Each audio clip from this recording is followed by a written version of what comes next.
نے اپنی خلافت و حکومت کے زمانے میں اچھی جاگیروں پر اپنے استحقاق سے زیادہ قبضہ کر لیا تھا، جس میں دوسرے مسلمانوں کی حق طلبی ہوئی تھی، مگر چونکہ بنو امیہ حکمران تھے اس لیے کوئی چون چرا نہیں کر سکتا تھا۔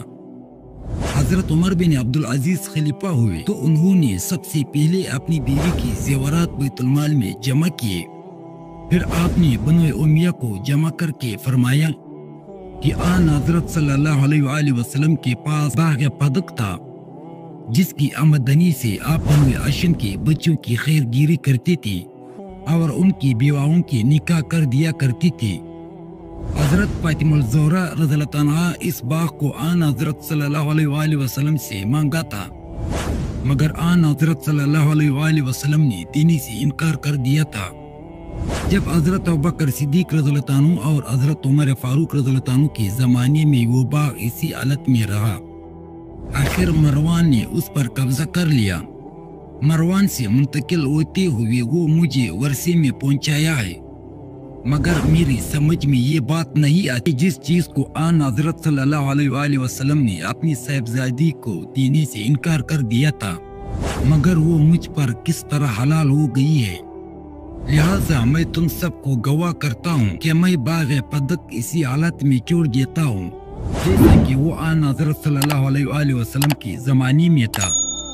اس کے بعد آپ نے اپنے تمام رشتہ داروں پھر تمام بنو امیہ سے وہ تمام جائیدادیں اور اموال اور سامان واپس کرائے جو ان لوگوں نے ناجائز طور پر ان کے قبضے و تصرف میں آئے تھے۔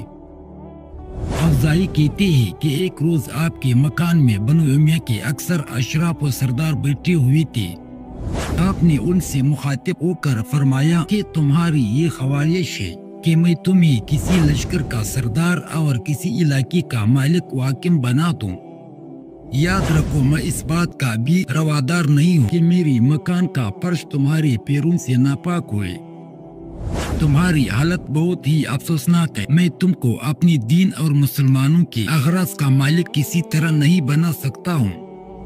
انہوں نے عرض کیا کہ ہم کو بوجھائے قرابت کا کوئی حق اور کوئی فضیلت حاصل نہیں۔ آپ نے فرمایا کہ اس معاملے میں تمہارے اور ایک ادنا مسلمان کے درمیان میری نزدیک رتی برابر فرق نہیں ہے۔ خلافت راشدہ کے بعد خلافت بنو امیہ میں شان جمہوریت بالکل جاتی رہی تھی اور حکومت میں وہی شخص متعلق لعان حکومت کا رنگ پیدا ہو گیا تھا جو کسر و کسرا کی حکومتوں میں پایا جاتا تھا۔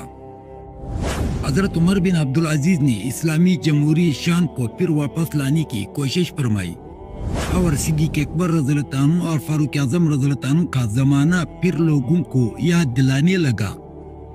چونکہ بنو امیہ کو آپ کی خلافت میں بہت نقصان پہنچا، وہ جائیدادیں جو غاصبانہ طور پر ان کے قبضے میں تھے آپ نے ان سے چھین لیے، اور عزت و عظمت کا بلند مقام ان کو دوسرے قبائل کے مقابلے میں اپنی قومی حکومت کے سبب حاصل تھا آواز سے تبدیل ہونے لگا۔ لہٰذا تمام بنو امیہ ان کی خلافت کو اپنے لیے بہت مضر اور باعث نقصان سمجھنے لگے۔ ان کی نیکی و پاک باطنی کی بنو امیہ بھی اس طرح قائل تھے جیسے اور لوگ، مگر بنو امیہ ان کے وجود کو اپنی قوم اور قبیلے کے لیے سم قاتل سمجھنے لگے۔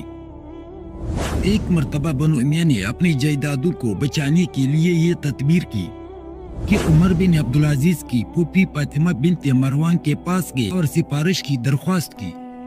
عمر بن عبدالعزیز اپنی پھوپھی کا بہت ادب و لحاظ کرتی تھی، چنانچہ فاطمہ بنت مروان نے آ کر بنو امیہ کی سفارش کی۔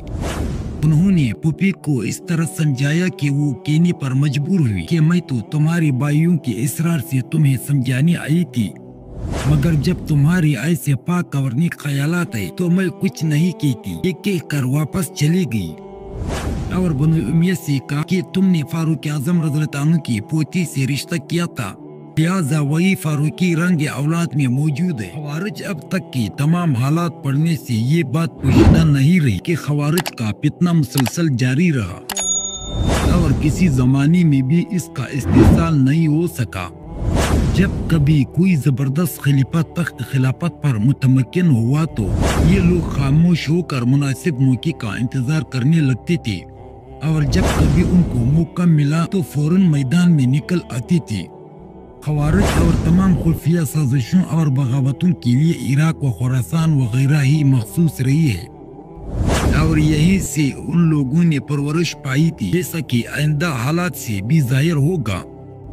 بہرحال خوارج کبھی اعلانیہ اور کبھی خفیہ اپنی سرگرمیوں اور کوششوں میں برابر مصروف رہے تھے۔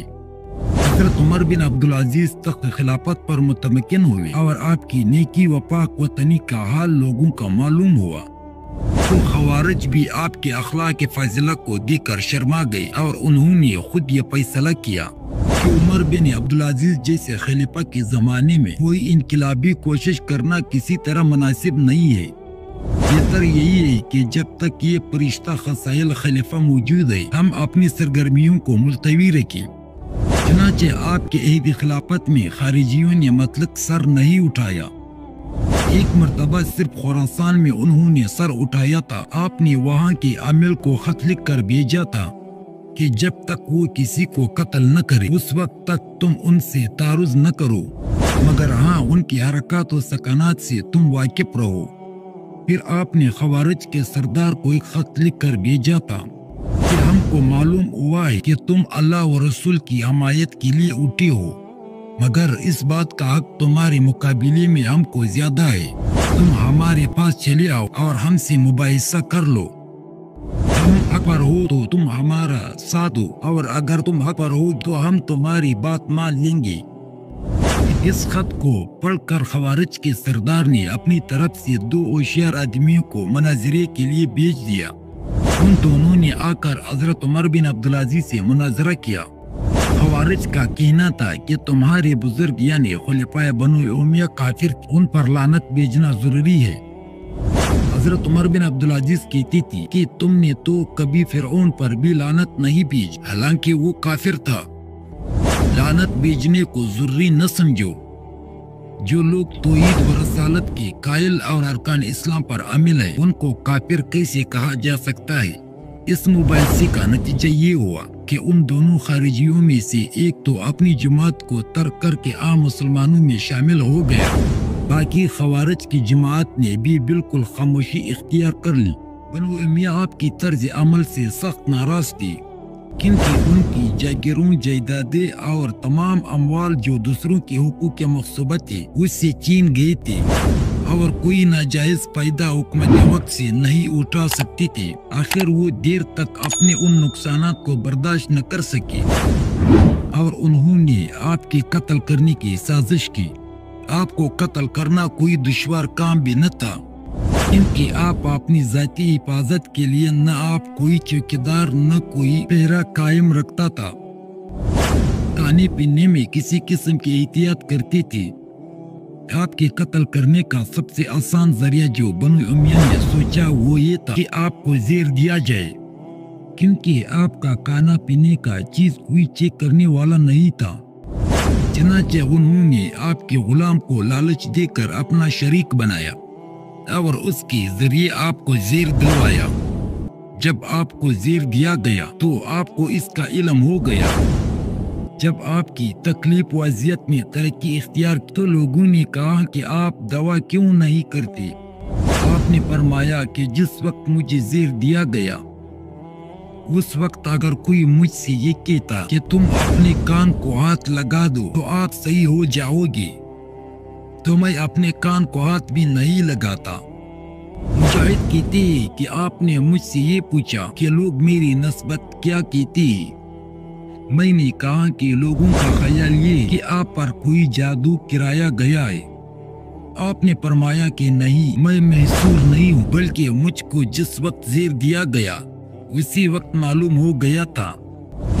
پھر آپ نے اس غلام کو بلایا جس نے آپ کو زیر دیا تھا۔ وہ آیا تو آپ نے فرمایا افسوس، تو نے مجھے زیر دے دیا۔ آخر کس طمع نے تجھ کو اس کام پر آمادہ کر دیا؟